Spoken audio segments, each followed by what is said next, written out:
to show you how to sew these cute little fabric flowers. Now these are really good project for beginner sewers, because the stitch you use is really easy and it's really sweet. The hardest part actually is probably putting on the button. You can then purchase some of these clips that you can sew on, and these would look great in your hair. They look great as a little brooch. They would look nice on your handbag, or you could put some little ribbons at the bottom and it can be a rosette. So lots of uses, and really sweet sewing, and great for getting kids into sewing especially. Now my daughter, she's 5 and she's mastered the running stitch, and she's dying to have a go at this, so we will do it soon. So what you need is a long piece of fabric. This is 22 inches, so that's 22 inches long and 4 inches across. You fold it over right sides together, which means that the pattern is facing itself. You take a thread in a similar colour, and all you do is do a quick running stitch. A running stitch basically means you're going up, in, up, in, up, in, up. There you go, I did it all in one go. When my daughter does this, it's easier for her to go in and up, in and up. So you do one stitch at a time. So you've done that, maybe one more, and then you just secure it at the top and you're ready to move on. So quickly secure it like that and cut it. Now I'm going to get a new piece of thread, simply because I want to have it long enough to do all the sewing without having to cut. So you do want a reasonably long piece of thread.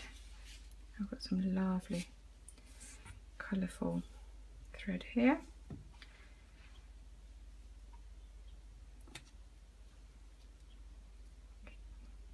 Okay, now you're ready to sew along the edge. So little knot at the end.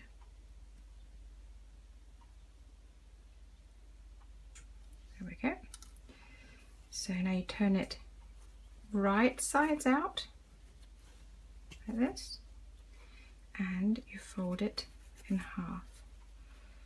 So can you see what I've done there? So you've got it in half where your seam is, it meets like that. Right, that looks quite neat, that's good. And now you do a very simple running stitch all along. So running stitch, remember, is in and then back. You go from the top down and from the top back up. Top down. And they can be quite long, and just try and get them in a straight line as possible. So here they're about ½ centimetre from the edge. Definitely don't go too close to the edge. That's probably actually where my 5-year-old needs to practice, because when she does things like this, she often goes very close to the edge. So just make sure your fabric keeps staying aligned nicely, and just do your running stitch. And I'm going to just speed this up a bit. So I'm doing several stitches in one go, lining it up as I go along.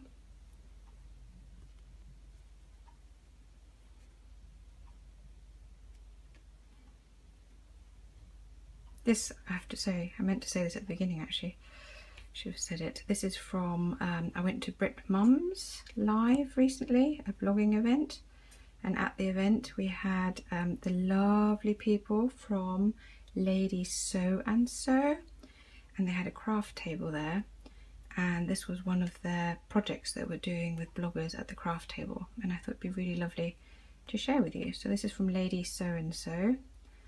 I'll put their website link below. Right, it's a bit tricky today because it's a hot day. My fingers are all a bit slippery on this needle. So keep going. I'm going to start bunching it up a bit till my thread's long enough. Now if you're doing this with children, or if you're not a confident sewer, I would say, you know, give yourself at least ½ an hour to 40 minutes to do it. If you're doing this in a group with younger children, an hour and a half. But if it's one-on-one, I think you can get this done in 40 minutes or so.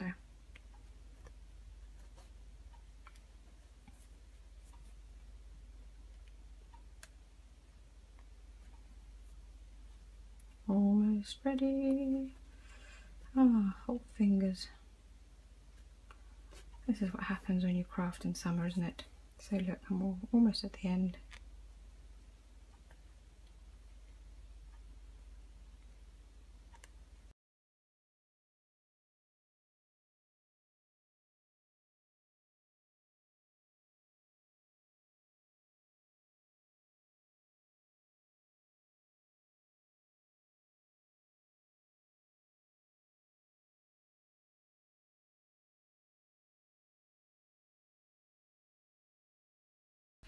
Give it a nice tight pull.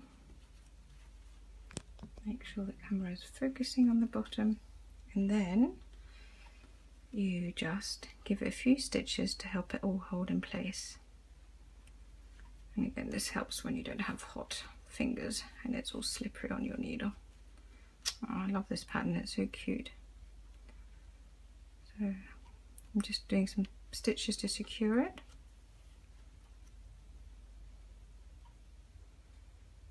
Like so.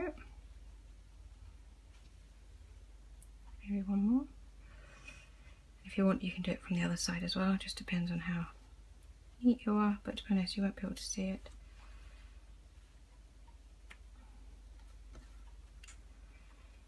And then you just add your button. So I've chosen a nice big blue button here. And you sew that on.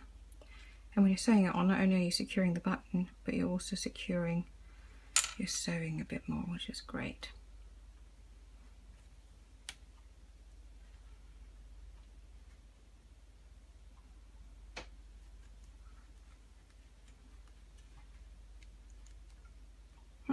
Slippy fingers. Oh la la. Right, so, and there, then once you've done it, I'll probably put a few more stitches on afterwards, because like I said, I'm quite hot, so my needle is getting all sticky. But then you have your lovely flower, and all you need to do at the back is add one of these hair clips or a safety pin, depending on how you want to wear it.